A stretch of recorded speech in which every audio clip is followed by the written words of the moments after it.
Hi, it's Kevin, and today's video I'm going to be sharing with you my big three for my upcoming Appalachian Trail thru hike starting in mid to late April of 2025.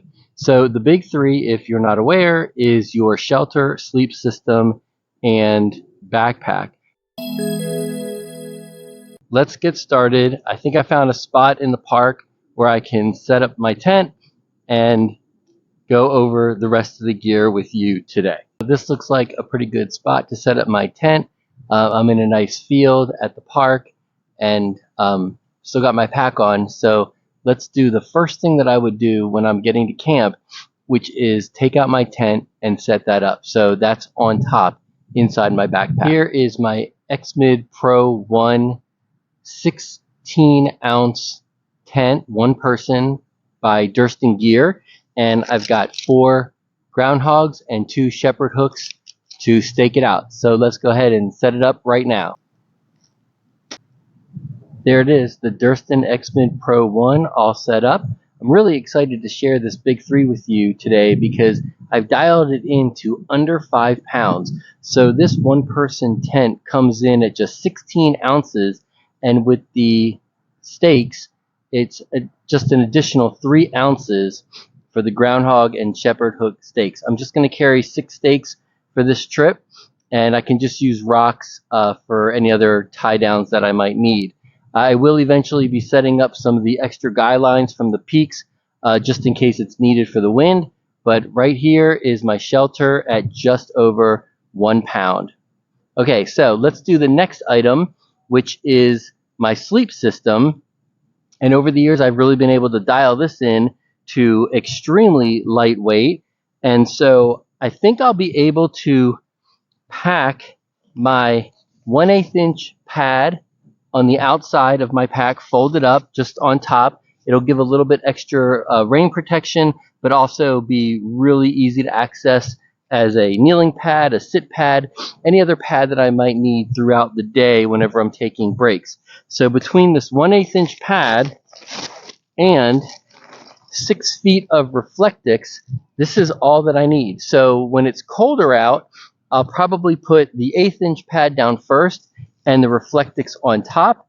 And when it's warm, so I reflect more heat back to me.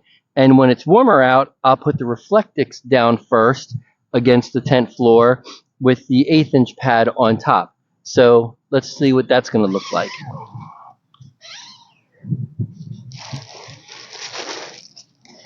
So I'm just going to do the 1/8 inch pad first. This is not full length. And the Reflectix on top. Okay, this is a super simple system. I have slept with it several nights. It works well for me. I'm pretty simple when it comes to what I need for comfort.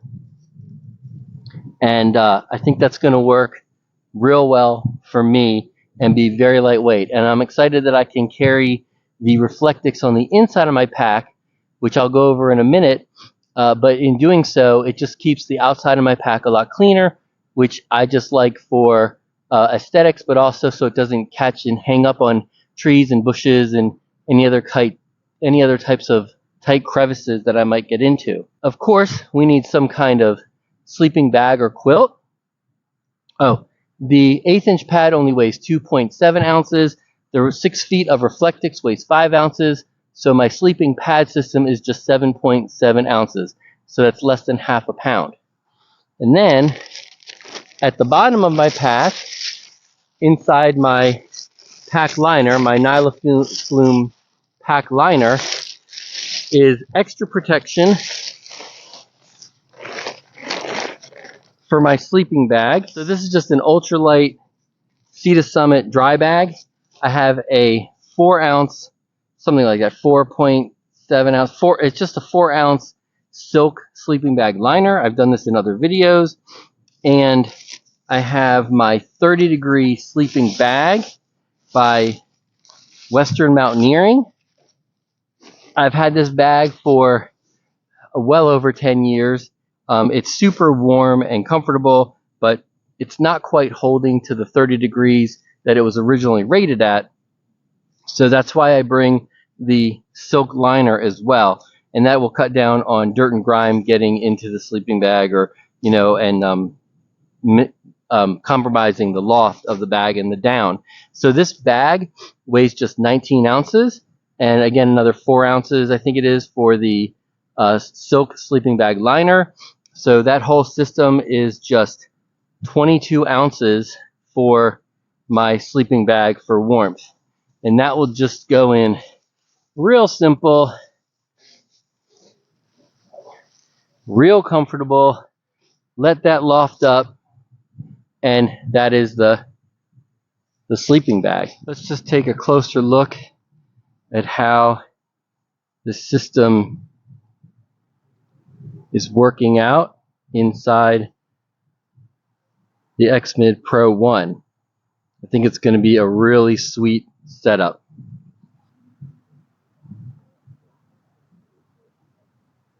So the last item is the backpack. Now, this backpack is the Z-Pack's 60 liter, that's 60 liters, so it's quite large.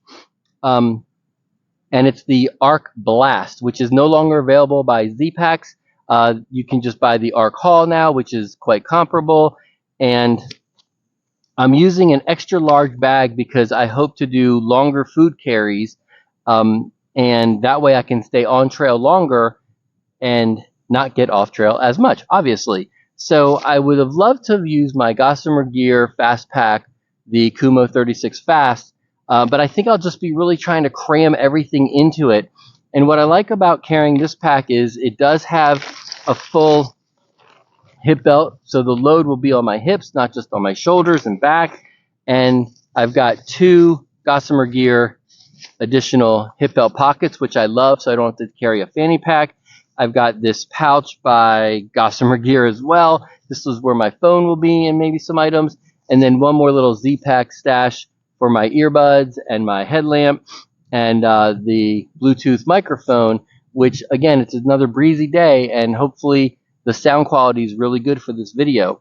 So this entire pack, which I purchased first time in 2016, it was brand new in 2016. It's a DCF pack, so the material is waterproof, but it's not fully a waterproof dry bag, but it will give extra protection against the rain. And this whole system with the extra 4 pockets comes in at just 26 ounces. So for 26 ounces, I got my pack. For 22 ounces, I've got my sleeping bag and liner. For 7.7 ounces, I've got my pad system. And for 16 plus 3, 19 ounces, I've got my whole shelter. So for 4.9 pounds, under 5 pounds, is my big 3 for this upcoming Appalachian Trail Thru Hike. I'm really excited to give it a go. I can't wait to get out there. I still have several weeks, more than a month before I hit the trail. So really it's all about getting in shape now and taking care of all those extra items to prepare for leaving for 4 to 6 months, which is my plan. I'd love to hear what your favorite big 3 items are. Does this give you any ideas to change your system around? I'd love to hear your thoughts in the comments, and I can't wait to hit the trail. I'm going to keep doing these preparation videos, and it's not going to be just about the gear, because this whole thru hike for me is walking for wellness. There's a GoFundMe campaign raising money to help fund this thru hike, but also, and more importantly, to help reduce and prevent loneliness, isolation, and the mental health crisis that we're experiencing in our communities, and especially in our schools. So please donate to the campaign. It's on GoFundMe under Walking for Wellness, or my name, Kevin Strauss, and your donations can directly help bring a definitive, tangible source or tool to schools to help reduce this problem that is just sweeping not just our country, but the whole world. And I really hope that we can really address this and provide tools that can truly help. And that specifically is the Uchi app. So I hope you will like and subscribe to this video and my channel. And until next time, peace, love, and connect.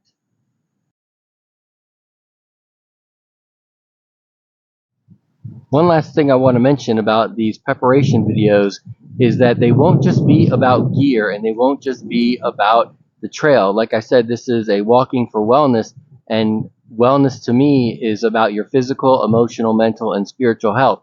So as I've been preparing and really digging into the gear side of things, I've also been thinking about what's it going to really be like on the trail? What am I going to miss? What am I going to enjoy? What will I be grateful for? What will I be struggling with? And it's really interesting to think about all these different things that I'm going to be going through. You know, I've been working for 8 years straight without basically any kind of break. And how long will that transition take? So I'm really curious about how I'm going to be dealing with this different lifestyle, and it's going to take a little while to get into. It's probably going to take a few weeks to really get my trail legs.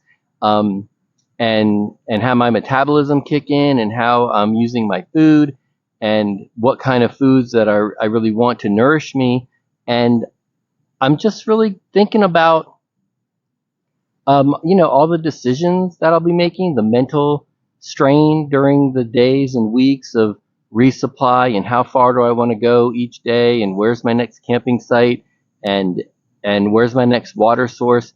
So these are all the different things that I'm thinking about as I prepare for this long endeavor. And it's exciting, but it's also kind of, you know, brain draining, but in a good way. And as I've mentioned before, you know, this is stepping out of my comfort zone again. It's been a long time since I have stepped outside my comfort zone, in my opinion, for me.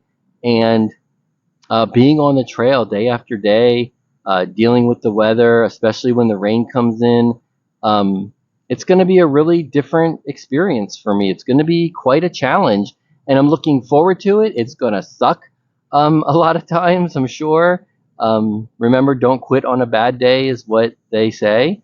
You know, pass through hikers say that, and I'm going to really try and embrace the suck and see how I change. And that's going to be a lot of fun too. You know, how do I change? How do I see things differently? I'm looking forward to the trail community. I'm looking forward to what so many people say about the restored faith in humanity. I mean, I love people. I think people are just amazing creatures. But we do have, you know, lots of different views and beliefs out there.